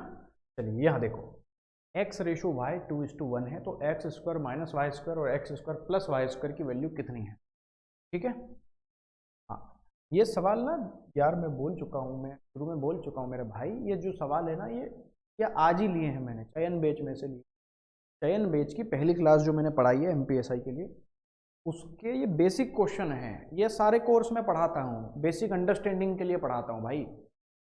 हर टॉपिक में बेसिक जो रहेगा वो तो रहेगा ना, असली सवाल बाद में करवाऊंगा, बोला तो है, खाली वार्म अप करवा रहा हूँ, मतलब आप थोड़े एनर्जी आ जाए आपको कि हाँ रेशो आसान है, मतलब ये प्रैक्टिस करा रहा हूँ खाली, है ना, लोड ना लो अभी। ठीक, 6 4 2 8 होगा, अच्छा ये 6, अच्छा 6 4 2 8 होगा, ठीक है ठीक है ना। चलिए एक्स रेशो y 2:1 है, मतलब x के बटे में y बराबर है 2 के बटे में, है ना। ठीक है, हमें क्या पूछा हुआ है, X square minus Y square और x square plus Y square. देखिए यहाँ पर एक चीज़ बताता हूँ, अगर डिग्री सेम है ना तो x की डायरेक्ट वैल्यू 2 हो जाएगी, y की डायरेक्ट वैल्यू 1 हो जाएगी, मतलब x बराबर 2 है, y बराबर 1 है। यहाँ डिग्री सेम होना चाहिए, जो रेशो यहाँ है वही रेशो यहाँ इस तरह का होना चाहिए, चिन्ह परिवर्तन हो सकता है, है ना। मैं बताऊंगा बाद में और डिटेल में, डोंट वरी, अभी आप लोड मत लो। x की वैल्यू डायरेक्ट 2 है, y की वैल्यू 1 है। तो अगर आपसे पूछे कि x square minus Y square बताओ और x square plus Y square बताओ, तो कुछ नहीं करना है, x की जगह पे 2 रख देना है, 2 का वर्ग करोगे 4 माइनस y का वैल्यू होता है 1, 1 का स्क्वायर करने पे 1 आएगा बटे में। तो यही वैल्यू घटा के लिख दो, यही वैल्यू नीचे जोड़ के लिख दो। तो 4 में से गया 1 तो आएगा 3, 4 में 1 जोड़ोगे तो आएगा 5, 3:5, ऑप्शन नंबर डी आंसर आएगा, है ना। ये बताओ a बटे 3 है, देखिए बहुत अच्छे समझना, a के बटे में 3 है बराबर b के बटे में 4 है ना, b के बटे में 4 है बराबर c के बटे में कितना है, 7 है। तो आप बताओ क्या वेरिएबल के साथ नंबर है, नहीं है। क्या रेशो मतलब बटे में लिखा है, नहीं है। मतलब a की वैल्यू डायरेक्ट 3 दे रखी है हमें, b की वैल्यू डायरेक्ट 4 दे रखी है और c की वैल्यू डायरेक्ट 7 दे रखी है। तो डायरेक्ट वैल्यू है। तो अगर आपसे पूछे कि a प्लस बी प्लस सी को जोड़ो और उसमें भाग दो c का, तो जोड़ लो, 3 + 4 7, 7 + 7 14 आ गया। बटे में कितना लिखना है, c यानी कि 7। तो 7 14 से 7 कटेगा, 7 से 14 कटेगा 2 बार, तो 2 आंसर आ गया हमारे सवाल का। कोई समस्या ही नहीं है किसी। बिल्कुल सिंपल है भाई, बिल्कुल सिंपल है ना। देखो p माइनस क्यू बटे क्यू, तो p माइनस क्यू बटे क्यू, इसकी वैल्यू कितनी दे रखी है, 4:3। ठीक, हमें p और q का रेशो पूछा है, बहुत अच्छे से समझो आप। देखिए एक तो ये तरीका है कि क्रॉस मल्टीप्लाई कर लो, उससे भी हो जाएगा, मैं बता देता हूँ। देखो क्रॉस मल्टीप्लाई कर लो, तो 3p माइनस 3q बराबर आ जाएगा 4q, है ना। माइनस का 3q उधर चला जाएगा तो प्लस का 3q, तो 3p बराबर, ये माइनस वाली कोई भी संख्या जब बराबर के उधर जाती है ना तो प्लस की बन जाती है, और प्लस वाली संख्या जब बराबर के उधर जाती है तो माइनस की बन जाती है। तो उधर 4q तो था ही सही, तो ये माइनस का 3q उधर गया तो प्लस का 3q। ठीक, तो ये आ गया 3p बराबर आ गया ये 437q। ठीक, तो ये आ गया p बटे में q, इसकी वैल्यू कितनी आ गई, 7:3, है ना। 7:3 यही रेशो है आपका, यही पूछा था, 7:3 आंसर आ गया p और q का रेशो। एक तो ये तरीका है ना। दूसरा तरीका ये है, ध्यान देना, है ना। दूसरा तरीका ये है, ध्यान देना कि अगर मुझे p माइनस क्यू बटे में q का रेशो दे रखा है 4:3, तो मुझे ये बात पता चल जानी चाहिए, है ना, कि q का मान डायरेक्ट 3 है। तो अगर q का मान डायरेक्ट 3 है तो मैं यहाँ रख सकता हूँ, मतलब p में से कि 3 घटाऊं तो 4 आ जाए, मतलब किस में से 3 घटाऊं तो 4 आएगा। तो आपको भी पता है कि 7 में से, तो p का मान कितना आ जाएगा, 7 आ जाएगा, और q का मान कितना आ जाएगा, है q का मान कितना आ जाएगा भाई, ये 7 बचा और क्या, है ना। q का मान डायरेक्ट 3 दे रखा है तो यहाँ 3 रख दो, इसमें से 3 घटाऊं कि 4 आए, इस 7 में से 3 जाएगा तभी 4 आएगा। तो p का मान 7 आ गया और q का मान कितना है, 3। तो डायरेक्ट भी कर सकते हो आप p और q की वैल्यू निकाल। ठीक है, कोई समस्या किसी को नहीं है, ठीक है ना। ये बताइए, देखो a:b हमें 7:3 दे रखा है, देखो a अनुपात b कितना दे रखा है, 7:3। ठीक, a अनुपात b हमें दे रखा है 7:3 में। ठीक, हमें पूछा है 2a minus 3b plus 2a plus 3b, है ना। तो देखिए डिग्री सेम है, आप डायरेक्ट वैल्यू रख दो, a का मान 7 रख दो, b का मान 3 रख दो, है ना। डिग्री मतलब घाते सेम है, ठीक है। चलो रख दो, a की जगह 7 रख दो, तो 2 गुना a की जगह रख दिया 7, माइनस 3 गुना b की जगह रख दिया 3, बटे में 2 गुना 7 प्लस 3 गुना b की जगह रख दिया 3, है ना। तो 7 दूना आ गया 14, माइनस 3 3 आ गया 9, बटे में 7 दूनी आ गया 14 प्लस 3 3 आ गया 9। तो 14 में से 9 गया तो 5 बचेगा, है ना, और 14 प्लस 9 कितना आएगा, 23 आ जाएगा। तो ये आंसर आ गया हमारा 5/23, ऑप्शन नंबर तीसरा आंसर आएगा इसका। ठीक है, कोई समस्या ही नहीं है किसी के, है ना। ये देखिए 1/5 अनुपात 1/x बराबर है 1/x अनुपात 1/125 के। अब आपको पता है कि इसका मतलब क्या होता है कि 1/5 के बटे में लिखना है 1/x, यानी कि ये कहना चाह रहा है कि 1/5 के बटे में आएगा 1/x, है ना। और ये किसके बराबर है, तो ये बराबर है 1/x के बटे में है 1/125। हाँ, ये कुछ इस तरीके से है। ठीक। तो देखो पलट दो, है ना। ध्यान रखना ये जैसे 4 नंबर आ गए, 1 2 3 4, बटे की भी बटे में संख्याएं लिख रखी है, तो हमेशा पास पास वाले का मल्टीप्लाई होता है, दूर दूर वाले का मल्टीप्लाई, बस ये याद रखना है। पास पास का गुणा होगा, दूर दूर का गुणा होगा, बस ये सब। देखो ये x जाएगा सबसे ऊपर, तो ये 1 इंटू एक्स आ गया, बटे में आ गया ये पास पास वाली 5 इंटू 1, है ना, बराबर ये 125 जाएगा ऊपर, तो 125 ऊपर आ गया, बटे में 1 और 1 पास पास बीच वाली संख्या दोनों का गुणा हो जाएगा, x इंटू 1। ठीक। अब देखो आप जरा, यहाँ पे आप इसका मल्टीप्लाई करो क्रॉस, और यहाँ पे आप इसका क्रॉस मल्टीप्लाई करो। x में x का गुणा करने पे x एक बार है, x एक बार है, x टोटल कितनी बार हो गया, 2 बार। और 125 में 5 का गुणा करोगे ना तो आएगा 625। ठीक। तो किसका वर्ग करने पे 625 आएगा, आप भी जानते हो 25 का। ठीक, 25 का वर्ग करने पे आएगा ना। ये ऑप्शन थोड़ा टाइपिंग मिस्टेक है, ऑप्शन नंबर पहला आंसर आ जाएगा। 25 कर लीजिए उसको, समझ में आ गया, है ना। टाइपिंग इशू है, 25 सही है इसका।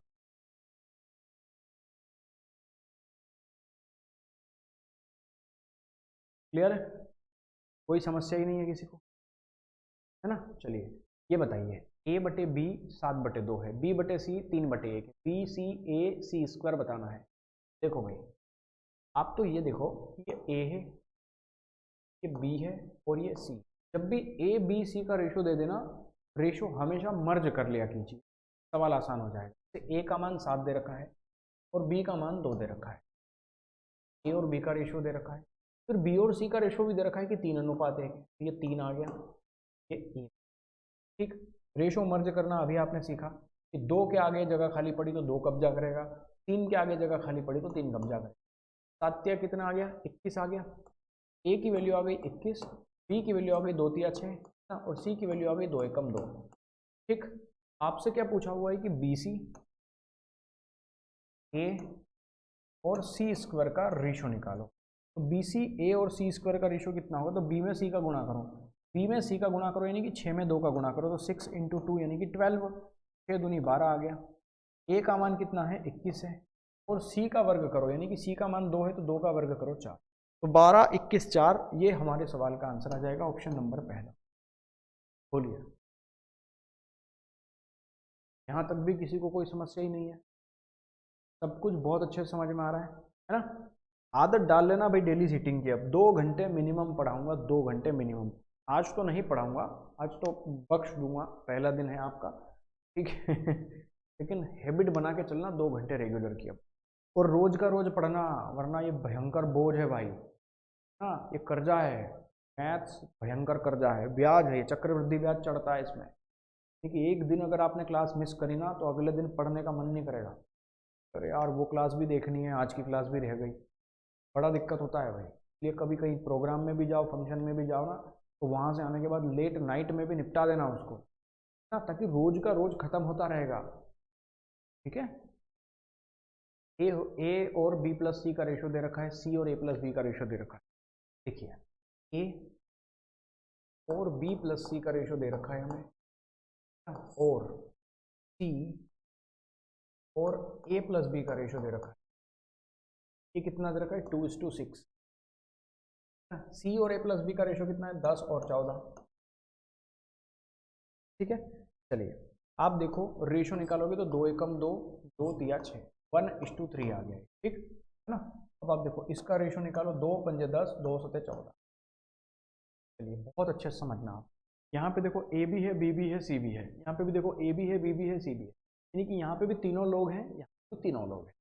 मुझे बताओ तीनों लोगों को का योग यहाँ टोटल कितना बन रहा है, और यहाँ तीनों लोगों का योग टोटल कितना बन रहा है, बस वो इक्वल करना है हमें, बस यही। तो यहाँ तीनों को जोड़ने पे आया 1 और 3 4, तो यहाँ जोड़ने पे आ रहा है टोटल 4, यहाँ 5 + 7 12 आ रहा है। अब बताओ यहाँ भी तीनों को जोड़ने पे 12 आया, यहाँ तीनों को जोड़ने पे 4 आया, मतलब ये दोनों बराबर थोड़ी ना है, तो बराबर करना पड़ेगा। तो बराबर कब होगा, जब मैं इसमें 3 का गुणा कर दूं, कि 4 में 3 का गुणा करने पे इधर भी 12 आ जाएगा, तो खाली इस रेशो में मुझे 3 का गुणा, समझ में आया, इधर करने की जरूरत नहीं है ना। तो देख लो भाई, देखो 3 एकम 3 आ गया, 3 तिया 9 आ गया, और ये आ गया 5:7। अब देख लो आप, देखिए ए का मान 3 आ गया है ना, ए का मान कितना आ गया 3 आ गया। अब देखो सी का मान कितना आ गया 5 आ गया, तो सी का मान कितना आ गया भाई 5 आ गया। ठीक, अब हमें बी का मान चाहिए, तो देखो बी और सी दोनों को जोड़ने पे 9 आ रहा है, तो बी और सी दोनों को जोड़ने पे 9 आए, तो देखो बी कितना हो जाएगा फिर 4 हो जाएगा। ये देखो ना 5 + 4 9 होगा। लेकिन आप ऑप्शंस में देखोगे ना तो देखिए ए बी सी का रेशो हमें दे ही नहीं रखा है। गौर से देखो कि ए का मान हमारा 3 आया, बी का मान हमारा 4 आया, सी का मान हमारा 5 आया, लेकिन ऑप्शंस में तो दे ही नहीं रखा है। तो कोई बात नहीं, 3 4 5 नहीं दे रखा है तो 6 8 10 तो दे रखा है ना, ये आंसर कर दो भाई। 3 का डबल करो 6, 4 का डबल करो 8, 5 का डबल करो 10। बात तो वही है ना, रेशो को सिंप्लीफाई करके लिखा हुआ है, और क्या अपन ने, मैंने काटा पीटी करके लिख दिया, मतलब मैंने यहाँ अगर यहाँ नहीं काटता तो जो वो चाह रहा था वो आंसर आ जाता, लेकिन मैंने कैलकुलेशन आसान करने के लिए काट दिया। तो रेशो तो उसी अनुपात में ना भाई, ये 6:8:10 का क्या मतलब है, 2 से काट दो, 3 4 5 ही तो आएगा।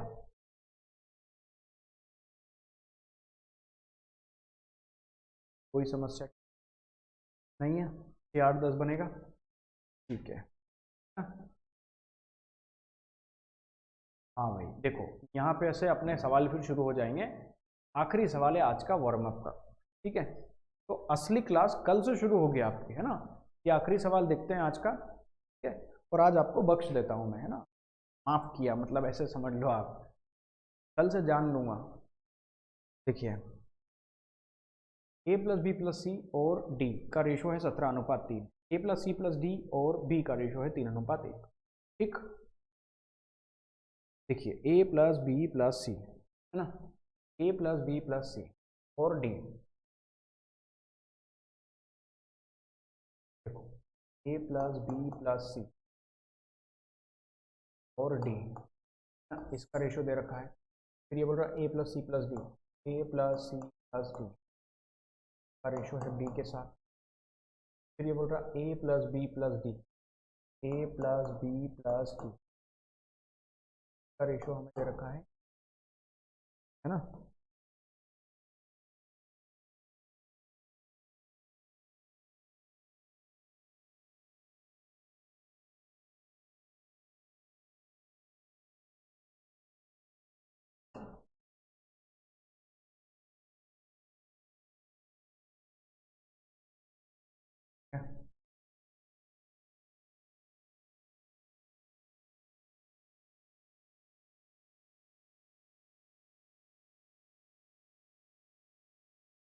समझना अब यहाँ पे देखिए, हमें ये रेशो दे रखा है 17:3 का,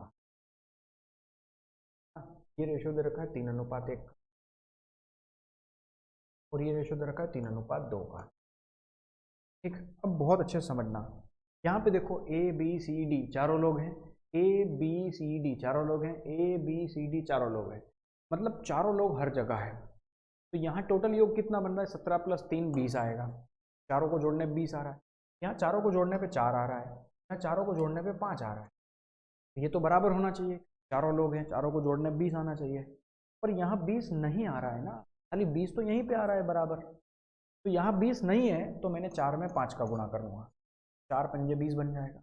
यहाँ 20 लाने के लिए 4 का गुणा करो, कहानी समझ में आई गई होगी अब आपके। ठीक, तो यहाँ किसका गुणा करना पड़ेगा 5 का, यहाँ किसका गुणा करना पड़ेगा। ठीक, तो देखो ये तो 17:3 में ही रहने दो इसको, ये कितना आएगा 5 × 15 और ये आएगा 5 एकम, ये आएगा 4 × 12 और ये आएगा 4 × 8, बस। ठीक, अब आप देख लो जरा इसको, देखो d का मान 3 आ गया, हमें क्या पूछा है b प्लस सी, है ना, b plus C plus D, इसके साथ रेशो पूछा है a का, यही पूछा है। तो देखो पहले अपन निकालते हैं, d बराबर 3 दे रखा है हमें, b बराबर 5 दे रखा है हमें, c बराबर 8 दे रखा है हमें। अब आप कहीं से भी निकाल लो, देखो तीनों को जोड़ने पे a b c को जोड़ने पे 17 आना चाहिए, तो a b c, in a b c को जोड़ने पे 17 आना चाहिए। देखो a b c, तो देखो 8 5 13 हो गया, 4 बचा 17 हो जाएगा, देखो 8 5 13 4 17। तो अगर b c d को जोड़ रहा है तो b c और d को जोड़ रहा है, तो 3 + 5 + 8, यानी कि बी का मान 5 है, सी का मान 8 है, डी का मान 3 है। इसके साथ ए का रेशो ले रहा है यानी कि 4। तो 8 5 13, 13 और 3 कितना आ गया 16, रेशो आ गया 4 का। देखो 4 एकम 4, 4 चौके 16, रेशो कितना बनेगा 4:1 का, यानी कि ऑप्शन नंबर 4 आंसर है।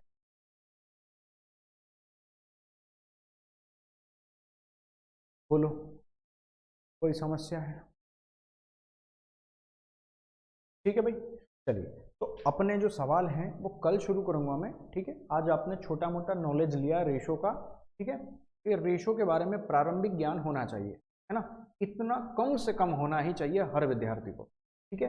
बाकी अपन कल यहाँ से अपन कंटिन्यू करेंगे, ये फिर एसएससी के सवाल है सारे के सारे, ठीक है। ये ही पूरे सवाल है लेटेस्ट एकदम, है ना, ये 2020 के हैं, पीओ के हैं, जीडी के हैं, ये सिलेक्शन पोस्ट के हैं, सब एग्जाम के आएंगे भाई, है ना, ठीक है।